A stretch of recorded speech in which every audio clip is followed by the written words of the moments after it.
చాలాసార్లు నాకు కూడా అనిపించింది, ఎస్పెషల్లీ అది దోశ అది క్లియర్గా చూపించిండు నాకు సార్. ఆడ ఏం లేదు, ఇటు పుల్ల పెట్టిండు ఇటు పెట్రోల్ వేసిండు. సో అట్లా ఉండడం రాంగ్ అని నాకు అనిపించింది. సో అట్లీస్ట్ నాకు ఇంకొకటే ఒక ఆప్షన్ ఏముండే అంటే, వెళ్ళిపోతున్నప్పుడు వానికి బ్లాక్ రోజ్ ఇచ్చి మనకంటే ఆ దోశ ఉంది చూసినా అట్లాంటి సిచ్యువేషన్ అవాయిడ్ చేయ. ఇంక ఇది ఒకటే నీకు నేను ఇచ్చే సజెషన్ అని బయటకు వచ్చేసిన అంతే. సోనియా స్ట్రాంగ్ అయితే ఆడతలేదు, సోనియా మాటలే ఉన్నాయి, ఆ మాటలే ఉన్నాయి సోనియా. నాకు తెలిసిన సోనియా ఫైటర్, కానీ ఆ ఫైటర్ నాకు ఎక్కడ కనబడలేదు. ఫస్ట్ 2-3 రోజులే కనబడ్డది. ఆ తర్వాత ఆమె ఎందుకు సైలెంట్ అయింది ఏమైంది నాకు అసలు నో ఐడియా.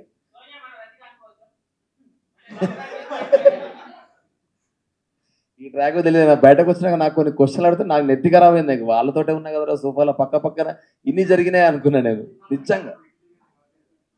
నేను షాక్ అయినా నిజంగా. ఆ రోజు ఘోరంగా ఏడ్చింది. నేను అన్న రోజే హీరో ఉండాలి కదా ఏమైంది,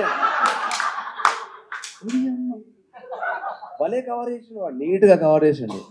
ఆ బిట్ మస్తు సెట్ చేసుకున్నాడు వాడు, సూపర్ సెట్ చేసుకున్నాడు. అంటే మనం యాక్టర్స్ అన్నా మనం నీట్గా కనబడాలిగా అన్నాడు, అది మంచిగా అనిపించింది. అది నేను ఎన్నిసార్లు పక్కకుండి నవ్వుకు నాకు అర్థం కాదు. సడన్ వచ్చి నాకు ఒక హగ్గి అని చెప్పి ర్యాండమ్ వచ్చి హగ్ చేసుకుని వెళ్ళిపోతాడు. యష్మి ఫీల్ అయిన తర్వాత నాకు కొంచెం ఆక్వర్డ్ అనిపించింది. అప్పటిదాకా నేను మణికంఠకి యష్మికి కోల్డ్ వార్ అవుతుంది. ఎందుకంటే యష్మిని వాడు ఫ్లర్ట్ చేస్తా ఉన్నాడు. ఎట్లా అంటే, యష్మి నువ్వు చాలా క్యూట్ ఉన్నావు అని, సారీ శ్రీప్రియ అంటాడు. శ్రీప్రియ వాళ్ళ వైఫ్ పేరు ఇక్కడ ఉంటుంది వెనకాల ట్యాగ్. సారీ శ్రీప్రియ నువ్వు చాలా క్యూట్ ఉన్నావురా యష్మి అని ఇట్లా మాట్లాడుతూ ఉంటాడు. అరే నీకు పెళ్ళైంది కదరా అంటే, పెళ్ళైతే ముందు ఫ్లర్ట్ చేద్దాం అంటాడు. ఇది హెల్దీ ఫ్లర్టింగ్ అంటాడు. సో ఇవన్నీ నేను చూసుకుంటూ వచ్చి వీడు ఇంతేలే చిల్ అవుతున్నాడు అని అనుకున్నా. యష్మి కూడా సరదాగా తీసుకుంది. ఎప్పటిదాకా సరదాగా తీసుకుంది, వాళ్ళు జోక్లో మాట్లాడిన మాటలు అనేది చల్లకిలో పాయింట్ తీసి నామినేట్ చేసేసరికి ఫ్లిప్ అయిపోయింది ఆ పిల్ల. సో ఆమె అంటే యష్మి కరెక్ట్ చెప్పాలంటే గేమ్ని గేమ్ లాగా ఆడుకుంటా, నువ్వు ఫ్రెండ్గా నువ్వు ఎవ్వను అన్నగా నువ్వు తప్పు చేస్తే పాయింట్ అవుట్ చేసే ఒకే ఒక స్ట్రైట్ ఫార్వర్డ్ క్యాండిడేట్ యష్మి హౌస్లో.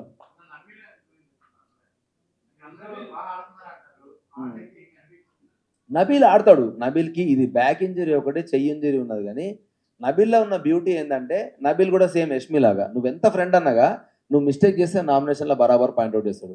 కాకపోతే దాన్ని కొంచెం ఎగ్జాజరేట్ చేస్తాడు, అది వాడి స్టైల్. వాంటెడ్లీ 100% ఉండడానికి ఎక్స్పెక్ట్ చేస్తున్నాను నేను. ఎందుకంటే ఫిజికల్ టాస్క్లు గివప్ చేయడు. అండ్ నబీల్ క్విక్ లర్నర్ అన్న. ఇప్పుడు నేను ఈ మాటలు మాట్లాడిన తర్వాత నన్ను రెడ్ కార్డ్ ఇచ్చారు కదా నాకు, నేను చెప్తున్నా కదా ఇప్పుడు వాడిది నాది సేమ్ స్లాంగ్. వాడు కూడా చాలాసార్లు నాతో అట్లాంటి మాటలు మాట్లాడాడు. నేను చెప్తాను హౌస్ అయిపోయేదాకా వాడు ఆ మాటలు మాట్లాడు. ఎందుకంటే మైండ్లో పెట్టుకున్నా అంటే వాడు అస్సలు ఏదైనా నెగిటివ్ అవుతుంది ఒకరికి అని అంటే అది పెట్టుకొని ఆడతాడు. అది ఆబ్వియస్లీ వెరీ కాన్షియస్ ఉంటాడు. అది ఖచ్చితంగా ఒక గేమర్కి ఉండాలి. వాడికి ఉన్నది, వాడు ఉంటాడు టాప్ 5. లేదు అంత అగ్రెసివ్ కాదు నబీల్. నబీల్ ఎక్కడ కావాలో అక్కడ అవుతాడు. Nabeel is very calm composed, చాలా కామ్ కంపోజ్డ్. అస్సలు కాదు. నబీల్ చాలా హర్ట్ చాలా మంచిగా ఉన్నాయి. కన్నింగ్ లాగా అని చెప్పగాని ఇంకా నాకు అర్థం కాని క్యారెక్టర్స్లో ఒకటి విష్ణుప్రియ ఒకటి అర్థం కాదు. నాకు ఎందుకు అర్థం కాదంటే, తక్కువని ఫ్లోలో కొన్ని మాటలు వదిలేస్తుంది, ఆ తర్వాత ఎందుకో రియలైజ్ అయ్యి మళ్ళీ ఆ మాటకు సారీ చెప్తుంది. అట్లా నన్ను ఒక మాట అన్నది, నబీల్ని ఒక మాట అన్నది గేమ్ ఆడుతున్నప్పుడు. అంటే తక్కువ నువ్వు ఒకరిని అసాసినేట్ చేయకూడదు కదా, రాంగ్ వర్డింగ్స్ యూజ్ చేసి. ఆ తర్వాత నువ్వు సారీ చెప్పి ఏం లాభం అన్నా, జరగని దాన్ని జరిగినట్టు పోర్ట్రే చేయడం. అది నాకు ఎందుకో, నాకు దానివల్లనే కొంచెం ఆక్వర్డ్ అనిపిస్తూ ఉంటుంది. అండ్ ఆమె రాదు. నీకు ఇప్పుడే అయిపోయినా నాకు అర్థమవుతలేదని నాకే లోపలలోనికే అర్థం కాలేదంటే బయట ఉన్న వాళ్ళకి అసలు అర్థం కాదు. సో డెఫినెట్గా తను రాదు. నిఖిల్ నేను విన్న ఆట వేరే, నిఖిల్ నేను చూస్తున్న ఆట వేరే. వాడు చాలా ఎమోషనల్ అయిపోయాడు. నాకు అందుకే అర్థమైంది. నేను వచ్చే 2 రోజులు నిఖిల్ నాకు సోనియా మీదే డిస్కషన్. ఒకటే ఏంటి అంటే, అరే ఆమె అడిగిన అన్ని చెయ్యాలనుకుంటుందిరా అని వాడు అంటాడు. నేనమ్మా నీకేమైందిరా, నువ్వెందుకు చేస్తున్నావు, నువ్వు ఒక స్ట్రాంగ్ ప్లేయర్, నువ్వు అంతా ఫైట్ చేసినావు, నీకేమైంది అంటే ఏమోరా నాకు అర్థమవుతలేదు. అండ్ ఇంకోటి ఏమైందంటే వాని దరిద్రం పాపం ఉన్నది 3 వారాలు కానీ 4గురితో ఇంకేసారు వానికి. ఆ 3 వారాలల్లా వానికి ఎవరితో మాట్లాడాలన్నా భయం అవుతా ఉన్నది. సో అట్లా వాడు ఏది మాట్లాడితే ఎటుపోతానో ఒక భయంలోకి వెళ్ళిపోయాడు. కానీ నిఖిల్ అది కాదు. ఎవరు నిఖిల్ చాలా జెన్యున్ క్యాండిడేట్, కానీ ఎమోషన్స్ వాని గేమ్ని తొక్కేసినాయి. నేను వచ్చినప్పుడు అదే చెప్పిన, అవన్నీ వదిలేసాడరా ప్లీజ్, నాకు ఆ పాత నిఖిల్ కావాలి అని. బయట ఉన్న సోనియా వెరీ అగ్రెసివ్ అండ్ ఒకసారి మాట మాట్లాడితే ఇంకోసారి అదే మాట మీద స్టిక్ అనే ఉంటుంది. నేను ఎగ్ టాస్క్లో 2 సార్లు ఫ్లిప్ అయింది అదే. ఫుడ్ గురించి నువ్వు ఏడ్చినావు ఫస్ట్ వీక్లో, అరే అమ్మ నాకు తెలిసిన ఫ్రెండ్ ఈమెనే కదా అని నేను బాధపడ్డా. అదే ఫుడ్ గురించి మేము తెల్లారి 1 అవర్ మాకు ఇచ్చినప్పుడు మేము వండుకుంటామని అన్నాం. అరే మేము బెస్ట్ బ్రేక్ఫాస్ట్ వండుకుంటామని అంటే వాళ్ళు వండుకుంటామన్నారు. నీ అక్క ఎందుకు వీళ్ళతో పంచాయతీ, మీరే వండుకోర్రా అని చెప్తే బ్రేక్ఫాస్ట్ ప్లస్ లంచ్ కలిపి వండుకున్నారు వాళ్ళు. గంట బావు టైం తీసుకున్నారు. మరి నిన్న మీరు ఫుడ్ గురించి అందరు ఆకలి గురించి అంతా మాట్లాడారు, మీరు గంటన్నర టైం తీసుకుంటే మరి మేము గంటన్నర ఆగాలి కదా. నబీల్కి గ్యాస్ట్రిక్ ఇష్యూ ఉంది, నబీల్ టాబ్లెట్ వేసుకోవాలి. ఆదిత్యన్నకి ఇష్యూ ఉంది, ఆదిత్యన్న టాబ్లెట్ వేసుకోవాలి. మరి మీ దాంట్లో అట్లా ఎవరు లేరు హెల్త్ ఇష్యూస్. సరే మీకు ముందు టైం ఇచ్చినా మరి తీసుకోవచ్చు కదా. ఆ ప్రేమ ఇక్కడ ఏమైంది? ఫోటో టాస్క్లా దెబ్బ తాకుతుందనే ఫిజికల్ వైలెన్స్ అవుతుంది అన్నిసార్లు ఆపింది. అన్నిసార్లు మీరు ఆపినప్పుడు ఎగ్ టాస్క్లో కూడా ఫిజికల్ వైలెన్స్ అవుతున్నప్పుడు మీరు ఎందుకు ఆపలేదు? సో ఇప్పుడు ఆ సోనియా నిజమా, ఈ సోనియా నిజమా అని నేను అడుగుతా. నా ఇంటెన్షన్ అది కాదురా అన్నారు. ఇక నేనేం మాట్లాడుతా దానికి? కాదనే చెప్తున్నా కదా, కాదని చెప్పిన నేను కాదనే చెప్తున్నా. 100% ఆడతలేదు, అదే చెప్పిన. 100% ఆ సోనియా అయితే ఈ గేమ్ ఆడతలేదు, ఓన్లీ మాటలు మాత్రమే ఉన్నాయి అన్న. అమ్మ ఒక్కడే క్వశ్చన్.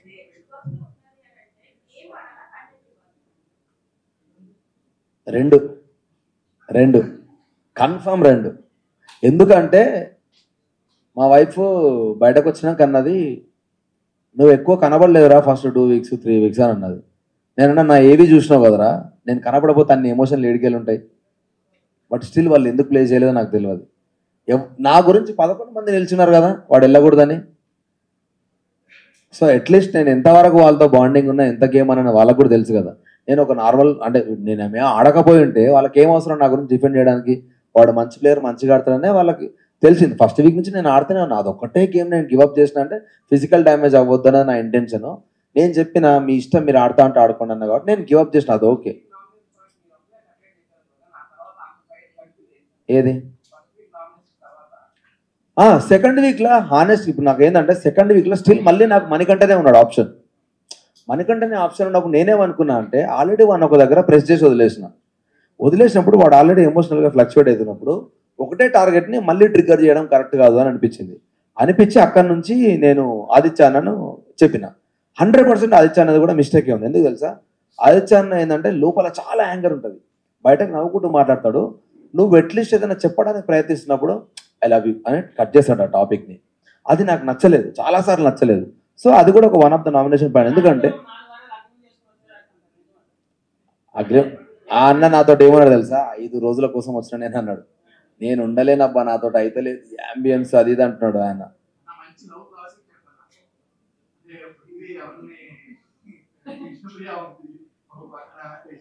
అదొక్కటి నేను చాలా బాధపడ్డా. ఎందుకంటే ఇప్పుడు పృథ్వీ విష్ణుప్రియది మీకేం ప్లేన్ చేసారో మాకు తెలియదు. మేము చూస్తున్నప్పుడు కూడా చాలా ఇట్లా ఫుల్ లవ్, ఇట్లా ఫుల్ ప్రేమ ఉందా. సడన్గా ఒకరోజు విష్ణుప్రియ అన్నది, నేను ఊరికే కంటెంట్ కోసం మజాక్ చేస్తున్నా, హీస్ లైక్ మై బ్రదర్ అన్నది. నా నెత్తి ఖరాబ్ అయిపోయింది. కంటెంట్ కోసం ఏది పడుతుంది ఎట్లా మాట్లాడతామన్నా. సో నేను ఇంకా టాపిక్నే వదిలేసిన. ఇక నాకు అర్థం కాదు. ఈ వీక్ నైనిక మణికంఠ అనుకుని. ఎందుకనంటే నైనిక పైన కాన్ఫిడెన్స్ లేకుండా ఆ పిల్ల పాపం ఏమైందో తెలియదు. నైనిక కూడా చాలా one of the strongest female contestant అనుకున్నా. ఫస్ట్ వీక్ స్లోగా డౌన్ అయితే వచ్చింది. మేబీ చిన్నపిల్ల అవడము, ఆమె చీఫ్ నుంచి ఆమె వెళ్ళిపోవడము, దాని తర్వాత అందరూ దాన్నే ట్రిగ్గర్ చేసి నామినేషన్స్ లేసరికి ఎమోషనల్లీ డౌన్ అయింది. సో దానివల్ల ఆమె ఫీల్ అయింది. మనీ ఆబ్వియస్లీ కంటెంట్ కోసం ఏడ్చిండా, మళ్ళీ పోతాను భయపడ్డాడో తెలియదు. లాస్ట్ 2 రోజులు ఘోరంగా ఫ్లక్చువేట్ అవుతా ఉన్నాడు ఎమోషనల్లీ. సో వాళ్ళిద్దరిలో ఎవరో ఒకరు అనుకున్నా నేను. సో ఎప్పుడైతే నాకు రెడ్ కార్డ్ ఇచ్చిన తర్వాత నేను ఒకటే మాట చెప్పిన, ఫస్ట్ సేఫ్ అవుతారు కదా జనరల్గా, ఫస్ట్ సేఫ్ అయ్యే కాంటెస్టెంట్లలో ఆ ఇద్దరు ముగ్గురు నేను లేననుకో, ఫిక్స్ అయిపోండి, నా బట్టలు రెడీ చేసుకోండి అని చెప్పేసాను నేను. పృథ్వీకి ఉన్న ఒక బిగ్గెస్ట్ డిసడ్వాంటేజ్ ఏంటి అంటే, వాడు సీతను తిట్టిండు చూసినావా, యాంగర్ నా స్ట్రెంత్ అని. యాంగర్ వాడి వీక్నెస్. నేను అంటే ఇప్పుడు నన్ను ఎట్లయితే అన్నారో, నువ్వు ఫ్లోలో మజాక్ చేస్తున్నప్పుడు నీ టంగ్ స్లిప్ అయింది, అది నీ మిస్టేక్ అని అన్నారు. అట్లా వాడు ఫ్లోలో గేమ్ ఆడుతున్నప్పుడు ఒక పాయింట్లో ఆగట్లే వాడు. నువ్వు అమ్మాయిగా అబ్బాయిగా ఎవడన్నాగా అని డైరెక్ట్ వార్నింగ్ ఇస్తున్నాడు. దెబ్బతితే నాకు సంబంధం లేదు, ఐఎమ్ సారీ, నా దగ్గరకు వస్తే నేను మంచిని కాదన్నట్టే మాట్లాడుతున్నాడు.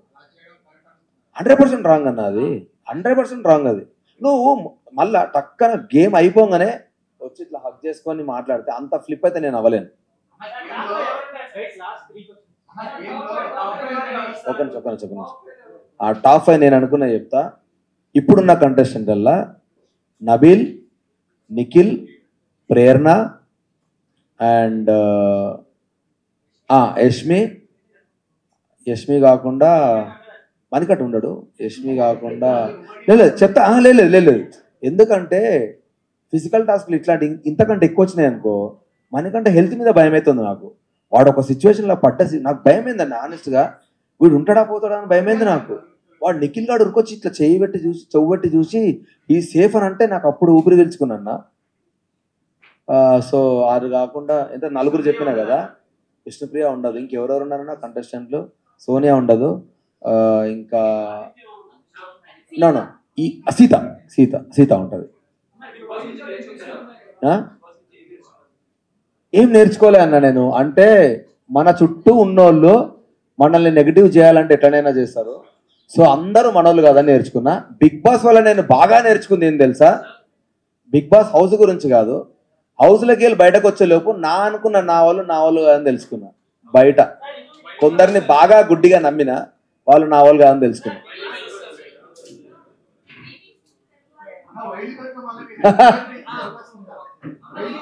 నాకు ఇస్తే 100% పోతా. ఇప్పుడు నేను ఆల్రెడీ చెప్పిన, కెమెరాగా చెప్పిన, బై మిస్టేక్ ఇవి గనక నేను ఉంటే నాకు తెలిసింది ఇప్పుడు నేనేం మిస్టేక్ చేసినా అని.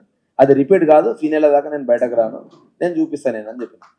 100% చెప్పిన ఆనెస్ట్గా. ఎందుకంటే నేను ఆడలేక గివప్ ఇచ్చిన అనుకున్నారు, కానీ డ్యామేజ్ అయితే నాకు నెక్స్ట్ సినిమా ఉన్నదన్నది నా కన్సర్న్. ఇప్పుడు నేను డ్యామేజ్ అయినా పర్లేదు, ఎట్లా ఆడుతానో నేను ఇప్పుడు వెళ్ళి చూపిస్తాను, ఇంకంతే.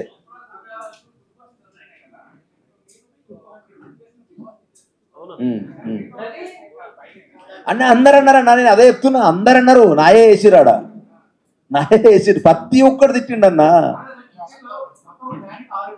అవును,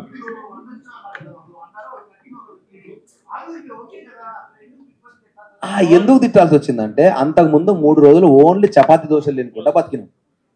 ఫస్టే ఆడ గంట టైమర్ ఉన్నది, నువ్వు టైమర్ పెట్టకుండా నువ్వు ఇస్తే నేను ఒక్కనే వండుతాను, 6 మందికి కాదు 12 మందికైనా వండుతా. నువ్వు టైమర్లా నువ్వు ప్రాపర్గా ఉండలేదనుకో, వాళ్ళు వచ్చి టార్చర్ పెడతా ఉంటారు, మాకు లేట్ అవుతుంది ఆకలితో ఉంటారు. కర్మగాలి మనం ఫుడ్ చక్కగా ఉండలేదనుకో అన్న, వాడు తినకుండా బండాల్సి వస్తుందా, ఇంకేం ఆడతారు అన్న టాస్క్లు. సో అది నా బాధ. అవుట్ ఆఫ్ దాన్ని ఏమంటారు,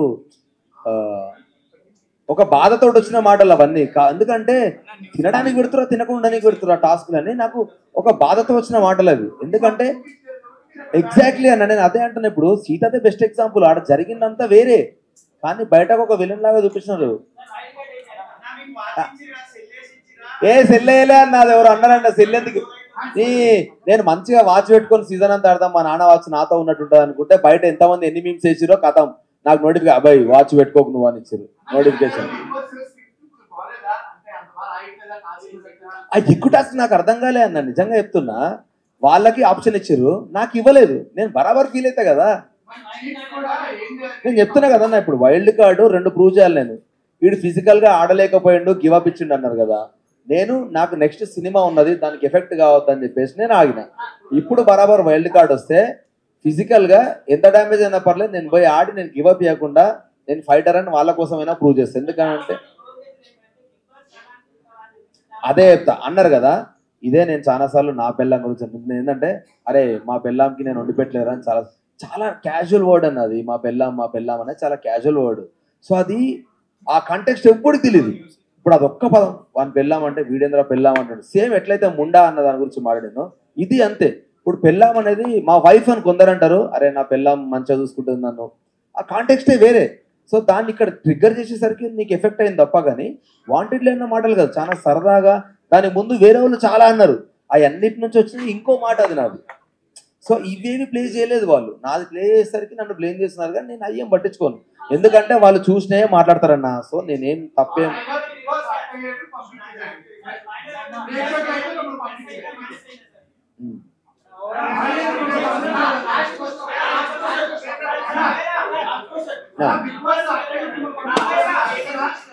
అన్నా, please please please please please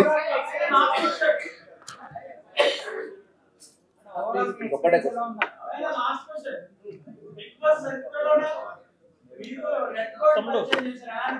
cup తీసుకొద్దాం అనుకున్నా, కార్డు తీసుకోవచ్చు.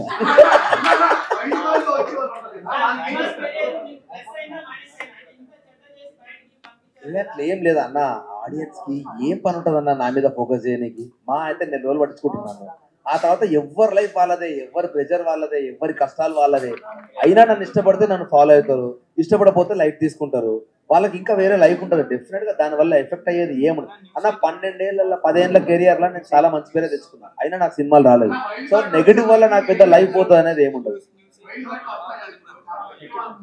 నేనేం చెప్పా, వాళ్ళు చాలా ప్లాంట్గా వస్తారు ఇప్పుడు. వాళ్ళే చాలా తెలివిగా వస్తారు. వాళ్ళతో హౌస్ హోల్డ్ జాగ్రత్తగా ఉండాలని చెప్తా యాక్చువల్గా, ఛాన్స్ ఉంటుంది. యా అన్న, థ్యాంక్ యూ అన్న, థ్యాంక్ యూ సో మచ్ వచ్చిన వాళ్ళందరికీ. I'm super duper happy. Thank you, thanks a lot. నాకు ఓటేసిన వాళ్ళందరికీ thank you so much. I love you. మిమ్మల్ని హర్ట్ చేసి ఉంటే నేను జల్ది వచ్చి I'm very very very very sorry.